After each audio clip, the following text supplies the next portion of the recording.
Louis Theroux recently released a documentary called Inside the Manosphere, exploring an online world of men promoting hypermasculinity, red pill ideology, and traditional gender roles. I watched the entire thing, and honestly, it was painful.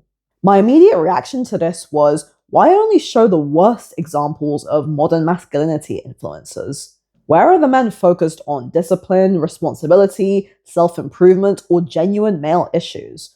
Why not highlight thinkers like Warren Farrell, who has spent decades writing seriously about men's struggles? Instead, what we get is a curated lineup of the most extreme, contradictory, and frankly unconvincing figures, men who make anything resembling men's advocacy look toxic by association. My name is Zarina Matcha, and you're watching The Rational Female. If you enjoy my content, give the video a like and subscribe to my channel. The first figure we meet is Harrison Sullivan, known as HS, who is just a knockoff Andrew Tate.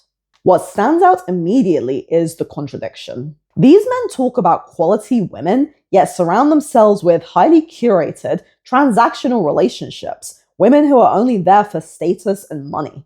HS claims he disowned his daughter for doing OnlyFans, yet he builds a brand alongside women in that exact space. What they're selling is a hyper-luxurious, high-status fantasy that only a tiny fraction of men will ever achieve.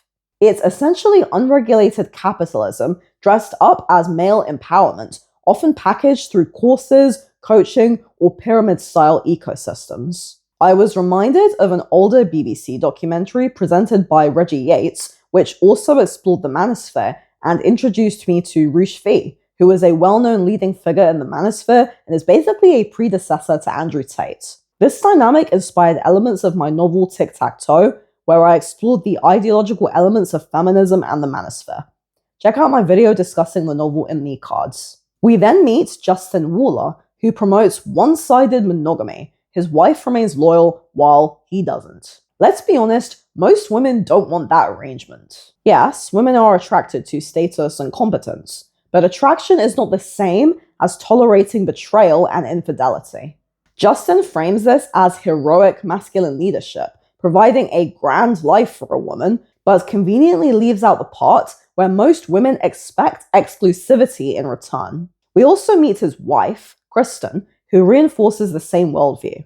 And here's the uncomfortable truth. These dynamics are not one-sided. The women involved in this are choosing this lifestyle too. These women are just as vapid, shallow, and superficial as the men they are spending time with. Justin also says something that many of these red pill male influencers say.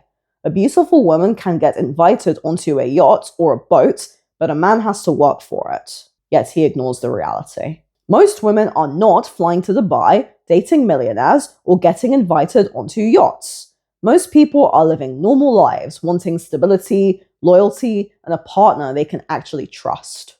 This documentary exposes something important. These men claim to promote traditional values, but what they're actually promoting is an unobtainable lifestyle. They use anti-feminist talking points, but then twist them to fit their narratives. It's not traditional gender roles, it's distortion. Historically, monogamy wasn't random. It stabilized society. There is an evolutionary drive for men to spread their seed, but monogamy gives women security to raise children, which creates social stability. In other words, monogamous marriage is best for raising children. Plus, historically, only the wealthy and powerful men had multiple women, which Andrew Tate himself has pointed out multiple times. Monogamy actually benefits the average man. It's the red pill that pushes the narrative that women only want 20% of men. In a non-monogamous society, that's what you end up with. The majority of women end up gravitating towards the minority of men. So with monogamy, we have one woman for every one man. Therefore, everyone has someone. Myron Gaines is another man interviewed, and like the others, he promotes one-sided monogamy. Myron argues that men should lead and dictate relationships. There is a grain of truth here, but it's distorted. There's a clear difference between a man wanting to provide for his family and a man demanding exclusivity while sleeping with multiple women.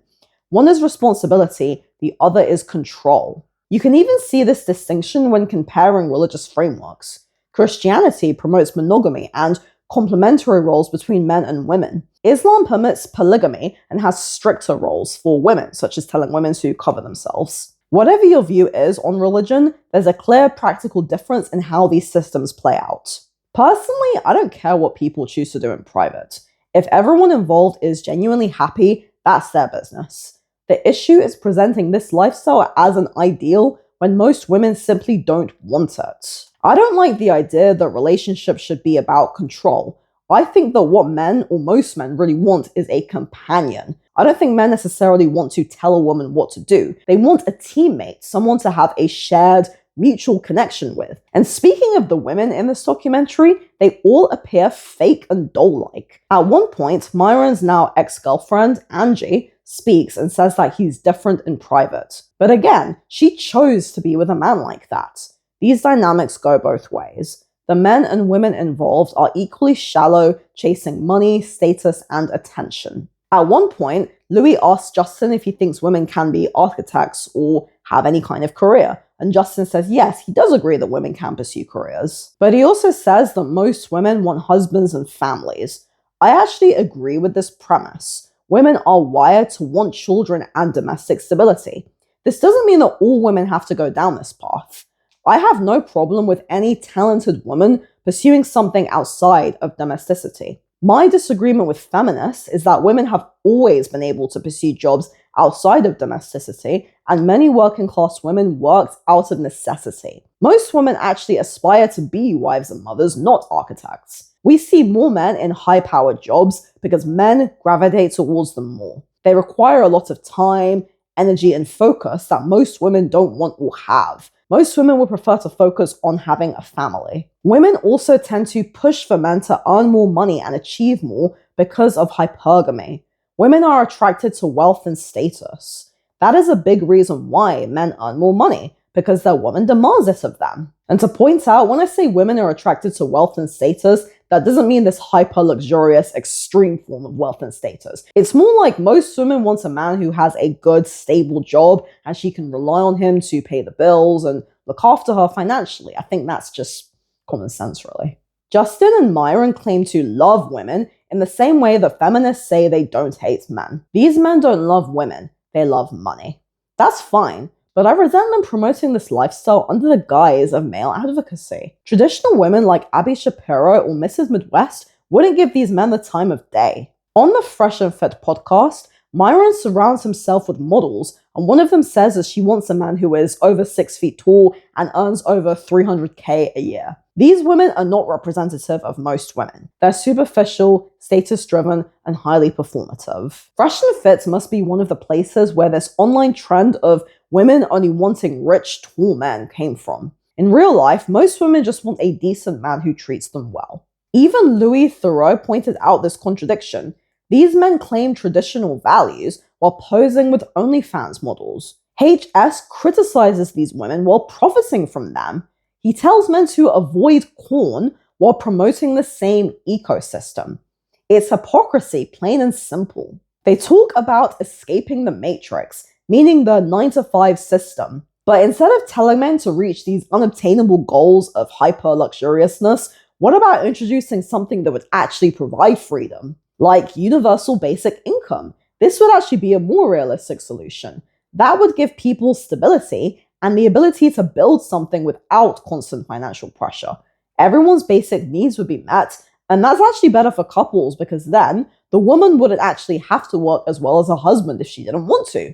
She could work part-time or not at all if they had enough money. And then she could spend more time with her children. Unfortunately, modern society is set up so most women have to work even if they don't want to, because a one-parent income isn't enough to sustain a family. This is why I support social democracy over libertarianism. Stability produces better outcomes. Then there's Sneeko, another Andrew Tate clone, who reiterates the same talking points. Women shouldn't vote, and vaccines are dangerous. Sneeko is more of a conspiracy theorist, and he talks a lot about the Jewish conspiracy theory. He and Myron both say that the Jews pushed feminism. This is actually untrue. Early feminists like Elizabeth Cady Stanton were largely Christian. It's true that many second-wave feminists like Bella Abzug and Gloria Steinem were Jewish, but Jewish people did not invent feminism. The term feminisme was invented by a French philosopher who was actually an anti-Semite, and he called the Jews the leprosy and ruin of the body politic. The idea of Jews running the world traces back to the Protocols of the Elders of Zion, a fabricated document used to push conspiracy narratives. Historically, Jewish people have been scapegoated repeatedly. Group success doesn't imply control. East Africans dominate long-distance running. South Asians dominate UK corner shops. Indians are among the wealthiest groups in the UK. Take that, colonialism. Patterns exist, but they're not secret plots. Towards the end, the documentary touches on these men's difficult upbringings and the absence of fathers. What really makes me angry is there is no acknowledgement of what feminism has done to these young men. I would argue that feminism is a large cause behind this toxic manosphere content. Lack of positive male role models and absolving bad female behavior has led to a rise in toxic online male behavior. Why doesn't Louis talk about the upbringing of feminists like Gloria Steinem and Andrea Dworkin? There is no discussion of their trauma and how this shaped them into hating men.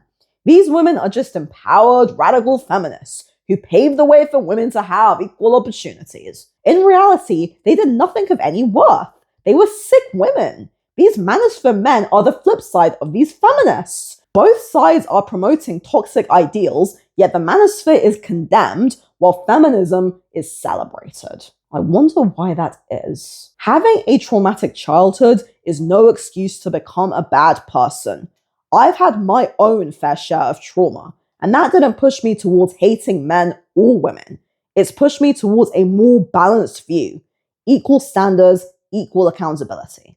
That's the position I hold. One of the most revealing moments is seeing Harrison with his mother, who was devoted and hardworking. His entire tone changes. He becomes quieter and more restrained. He says that the idea of men ordering women around is too extreme, and that most women are not like his mother, they are thick. He denies being homophobic and anti-Semitic. His mom tells him off and tells him not to be rude, and then she makes him clean up. That's maternal influence. Most men respect their mothers. There is an ingrained instinct here. It's subtle, but powerful, and it contradicts the persona that these men perform online. As for Louis Theroux, I won't comment much on him personally because I'm not that familiar with him. But the men presented here are not representative of a lot of the men and women out there, like myself, who are anti-feminist. Anti-feminism is not anti-women. It's anti-misandry. It's opposition to an ideology that fosters division and resentment between the sexes. Right at the end, Louis says that the world these men grew up in has narrowing opportunities where the old entitlements of manhood have been challenged. What entitlements exactly? Most men historically were not wealthy or powerful. They worked, provided, and often suffered. Most women weren't living luxury lifestyles either. And that's the reality missing from this entire conversation. Feminism has created actual systems to push laws against men in divorce courts and in child custody courts. Feminism created this division between the sexes. Feminism has led to the manosphere. Maybe the real matrix is feminism. For regular essays critiquing feminism, follow my Rational Female Substack. Link is available here or in the description below.